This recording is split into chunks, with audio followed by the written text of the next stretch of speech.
오히려 이미 가지고 있는 기술, 정보, 그리고 경험,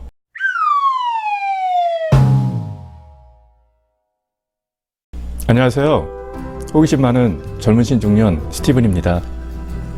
저는 오늘 시니어들이 정부 지원 사업을 통해서 창업할 수 있는 방법을 함께 이야기해 보도록 하겠습니다.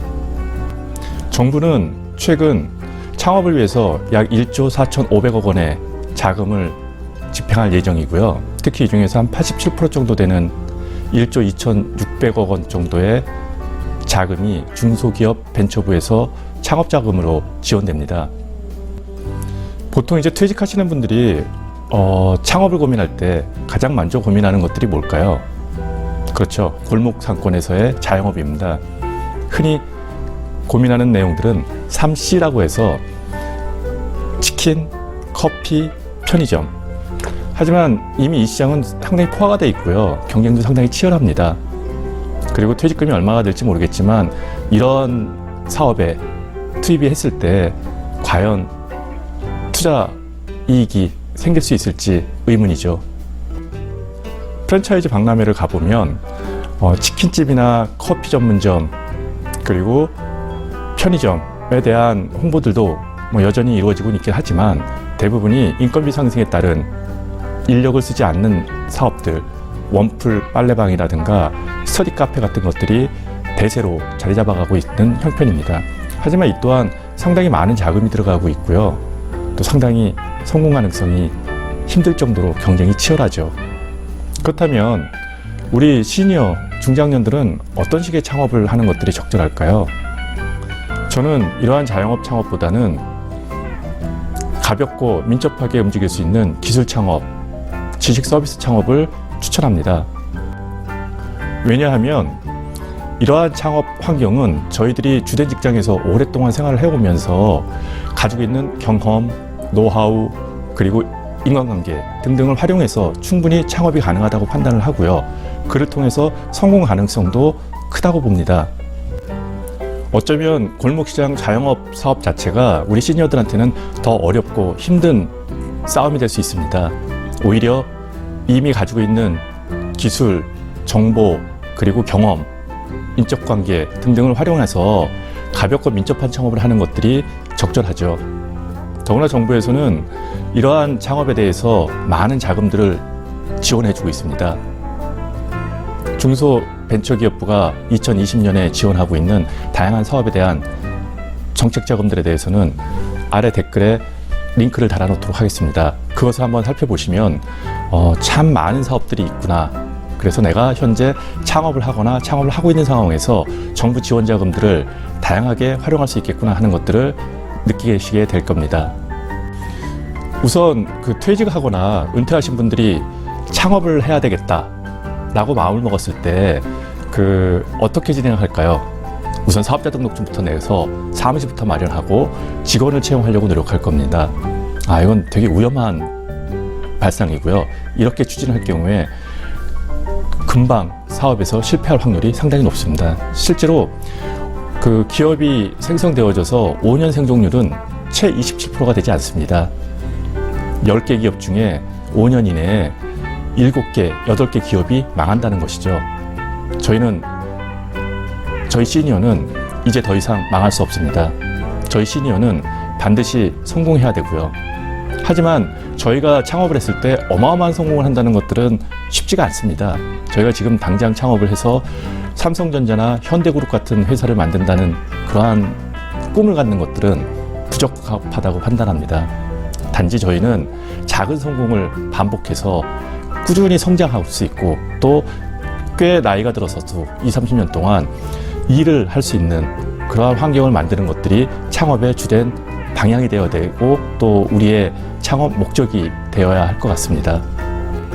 정부에서 지원하고 있는 창업 자금 같은 경우에는 크게 보조금, 출연금, 정책 자금이 있습니다. 보조금은 적게 주는 돈이고요. 주로 저희가 창업 지원에 받는 돈들이 바로 이러한 보조금입니다. 출연자금은 연구를 하라고 주는, 그러니까 정부의 R&D 사업을 진행하는 데 있어서 지원을 받는 금액이고요.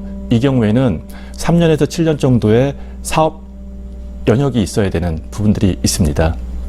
정책자금은 전혀 다른 개념을 가지고 가고 있죠. 정책자금은 보증이라든가 신용보증에서 보증을 받고 자금을 빌리는 융자를 받는 형태가 정책자금입니다. 이 또한 어느 정도 사업의 규모가 이루어져 있고요.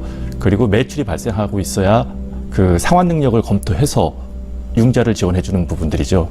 그래서 저희가 여기서 살펴봐야 될 정책자금은 우선 보조금, 좀 적게 주지만 저희가 그 사업을 시작하는 데 있어의 마중물이 되고 시드머니가 될 수 있는 그러한 자금들에 대해서 간략하게 살펴보도록 하겠습니다. 퇴직하고 은퇴하신 분들이 창업을 고민할 때 바로 사업자 등록증을 내지 마시고요. 그 중소벤처기업부가 추진하고 있는 창업 지원, 예비 창업 패키지에 지원하라고 권합니다. 예비 창업 패키지는 창업하기 전에 어떠한 제품들을 좀 만들어 보겠다, 시제품을 만들어 보겠다, MVP를 만들 테니 나를 투자해 달라라는 부분이고요. 올해 같은 경우에는 약 1113억 정도의 예산이 편성이 되어져서 1700여 개의 기업에 약 평균 6,500만 원 정도를 지원합니다. 9개월에서 10개월 동안 사람을 고용하고 또 외주를 주고 물건을 사서 그 어떤 상품들을 아니면 어떤 서비스를 개발하는데 순전히 지원하는 영역들이고요. 이 경우에는 예전에는 39세 이하 청년들에게만 자금이 지원됐었습니다. 올해 예비창업 패키지에는 두 가지 특징이 있습니다. 물론 작년에 처음으로 시도가 되었던 40대 이상의 중장년 예비창업, 초기창업 패키지 모집이 있었는데 올해부터는 과거와 달리 39세 이하 청년 창업에 한정되어졌던 과거와 달리 나이의 제한이 없이 모든 연령들이 예비창업 패키지에 지원할 수 있습니다. 두 번째로는 과거에는 생애 주기 내에 창업했던 경험들, 즉 사업자 등록을 가지고 있던 그 경험이 전혀 없는 사람들만이 예비창업 패키지에 지원할 수 있었는데 올해부터는 예비창업 패키지에 지원하는 그 시점에 사업자 등록증이 없으면 지원이 가능합니다. 많이 완화가 된 거죠. 예비창업 패키지에 선정이 되면 약 9개월 정도 그 MVP, 즉 시제품을 만드는 사업을 진행을 하고 있고요. 시제품을 만들어서 그 평가를 받는 것이기 때문에 내가 장기적으로 사업을 하려고 하는 경우에 제품이라든가 서비스의 초기 모델을 이러한 작업을 통해서 만들어낼 수 있다면 이후에 사업이 성공할 수 있는 가능성들이 훨씬 높죠. 그리고 또 이 과정에서 저희 시니어들이 가지고 있는 장점은 빠르게 매출을 발생하거나 아니면 고용을 창출하는 부분들을 가져갈 수 있는데요. 이렇게 매출을 발생하거나 고용을 창출할 경우에 가산점이 붙어서 최종 평가에서 좋은 성적으로 소위 졸업을 할 수 있고요. 그렇게 되면 추후에 또 다른 정부 지원 자금에 응모할 수 있는, 접수할 수 있는 기회들을 갖게 됩니다. 만약에 내가 자영업으로 사업을 시작하고 싶다라고 하면은 신사업 창업사관학교라는 곳이 있습니다. 이 신사업 창업사관학교를 통해서 내가 하려고 하는 사업에 대해 아이템을 선정을 하고요. 또 실제로 그것들을 만들어보고 또 매장을 운영해보고 하면서 성공할 수 있는 기반들을 다져 나가는 창업 지원 자금이 있습니다. 이 부분도 살펴보시게 되면 처음에 내가 큰 금액을 들이지 않고 가볍고 민첩하게 창업을 해서 실제로 내가 만들어 놓은 이 사업, 이 장사가 잘 될 수 있는지, 그리고 이 장사를 통해서 내가 성공할 수 있는지 또 성장할 수 있는지를 가름할 수 있는 아주 좋은 계기들이 있습니다. 만약 이미 창업한 시니어라면 초기 창업 패키지를 권합니다. 3년 미만의 창업자에게 자금을 지원해주는, 창업 지원 자금을 지원해주는 사업인데요. 이 경우에는 성과지표가 매출, 고용, 투자, 수출로 잡힙니다. 따라서 현재 하고 있는 사업에서 일정 부분의 매출이 발생하고 있는 요소가 있어야 선정될 가능성이 상당히 높고요. 또 고용 인력도 있어야 합니다. 하지만 정부로부터 약 1억 원 정도의 자금을 지원받아서 내가 하고 있는 사업에 조금 더 유용하게, 그리고 또 내가 하고 있는 사업에 있어서 홍보라든가 마케팅, 글로벌로 수출할 수 있는 기회들을 지원받는다는 것들은 사업 초기에 3년 미만의 사업 초기에 큰 도움이 될 거라고 판단합니다. 따라서 현재 사업을 진행하고 있는 시니어라면, 특히 3년 미만의 사업자라면은 그 초기 창업 패키지를 지원하는 것을 권합니다. 정부는 이렇게 많은 창업 자금을 투입하는 이유가 무엇일까요? 맞습니다. 고용 창출입니다. 과거에는 39세 이하 청년 실업을 해소하기 위한 청년 창업을 많이 지원을 했는데요. 작년부터 중장년 창업에 대한 지원도 강화가 되고 시작했고요. 그래서 올해부터는 나이 제한 없이 이렇게 창업 지원 자금에 지원할 수 있는 계기가 생겼습니다. 그리고 현재 기업에 있으면서 퇴직을 고민하시는 시니어는 사내벤처를 기반으로 하는 창업 지원 자금이 있습니다.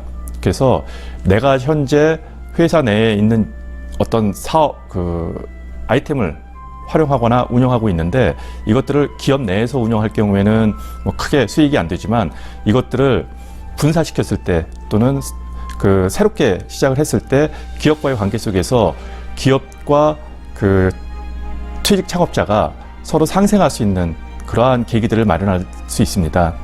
따라서 사내벤처를 통해서 창업하는 방법도 한번 찾아보셨으면 합니다. 그러한 내용들도 이번 창업 지원 자금에 포함되어 있습니다. 다시 한번 말씀드리지만, 저희 같은 시니어의 창업은 가볍고 민첩한 창업, 그리고 기술 창업이라든가 지식 서비스 창업을 통해서 내가 과거에 가지고 있던 경험, 노하우, 인적 자원을 잘 활용한다고 한다면 반드시 성공할 수 있다고 판단합니다. 이 성공이라는 것들이 어마어마한 성공은 아니고요. 작은 성공들이 반복되어져서 내가 오랫동안 일을 할 수 있고요. 그리고 또 우리 가족들이 안정적으로 생활할 수 있는 그러한 기반을 다지는 것들이 저희 시니어들이 기대하고 또 목표로 삼는 창업이어야 된다고 생각합니다. 퇴직, 은퇴 이후에 시니어가 새롭게 창업하는 데 있어서 정부 지원 자금이 있다는 것들을 이해할 수 있는 좋은 시간이었으면 좋겠습니다. 여기서 정부 지원 자금은 상환하지 않습니다. 설령 실패하더라도 그것이 성실 실패일 경우에는 크게 문책되지 않고요. 또 이러한 자금을 통해서 성공할 수 있도록 정부는 멘토링, 교육, 그리고 박람회 같은 데 나갈 수 있는 기회들을 끊임없이 제공해 주는 작업들을 보육센터에서 진행하고 있습니다.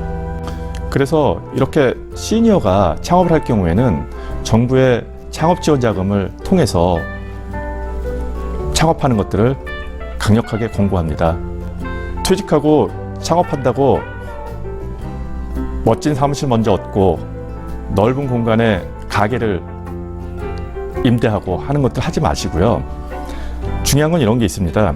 예를 들어 우리가 음식점을 한다라고 했을 때 최근에는 공유주방이라는 것들이 있습니다.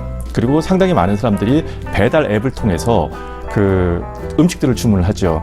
그럼 공유주방은 월 70만 원부터 시작해서 시간 또는 공간을 빌려서 내가 음식을 조리하고요.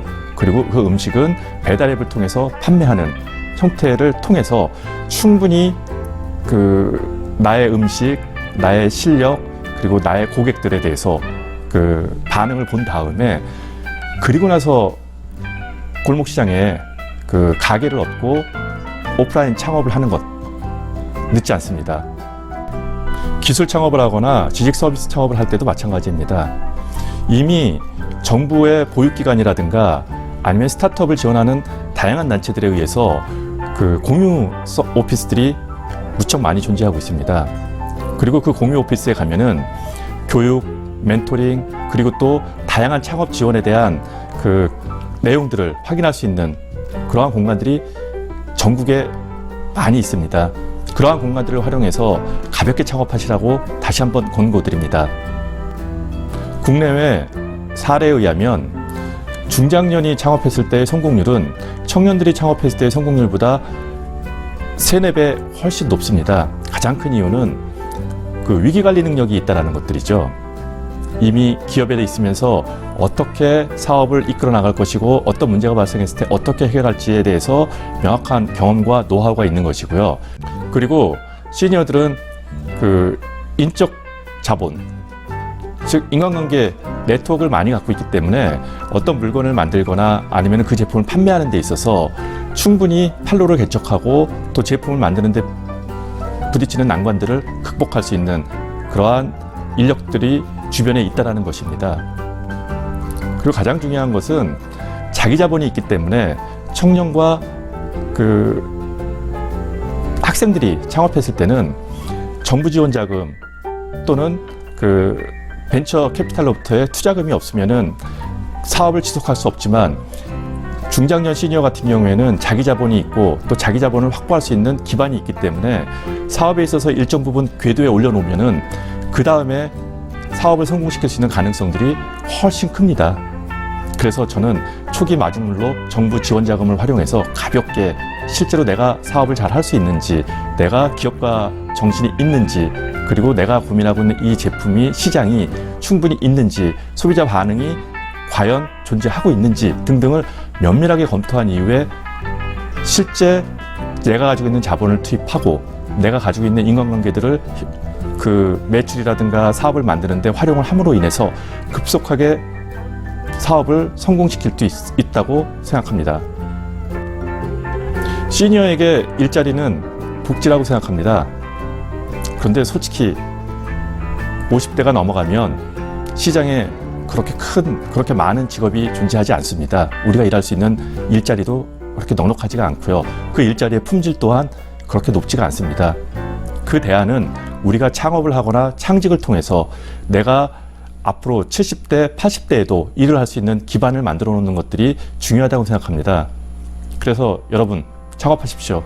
창직하십시오. 라고 강력하게 주장합니다. 내 일을 가지고 있고 내가 그 일을 즐겁게 할 수 있고 또 그 일을 통해서 보람을 느끼고 가족이 성장할 수 있다면 이 얼마나 좋습니까? 그러한 창업을 위해서 정부 지원 자금에 대해서도 면밀하게 검토하시고요. 또 활용할 수 있다면 반드시 활용하십시오. 보통 정부 지원 자금을 눈먼 돈이라고 생각하고 계속해서 그 지원 자금을 쓰려고 하는 사람들이 있는데 그렇게 될 경우에 그 기업이 좀비화될 가능성은 상당히 높습니다. 따라서 정부 지원 자금은 각 기업의 성장 단계에서 적절하게 활용하고 적절하게 이용한다면 내가 올바르게 기업을 가져갈 수 있고 내가 올바르게 기업을 성장시킬 수 있는 그러한 좋은 계기가 될 수 있다고 판단합니다. 자, 우선 이제 창업을 고민하고 있는 시니어는 예비 창업 패키지를 살펴보시고요. 막 창업을 시작했다면 초기 창업 패키지를 살펴보셔서 2020년에 기업이 좀 더 성장할 수 있고 안정적으로 사업을 확대시켜 나갈 수 있는 계기를 삼도록 하여 주십시오. 창업자금에 대해서 보다 자세한 내용들은 아래 댓글에 링크를 달아놓도록 하겠습니다.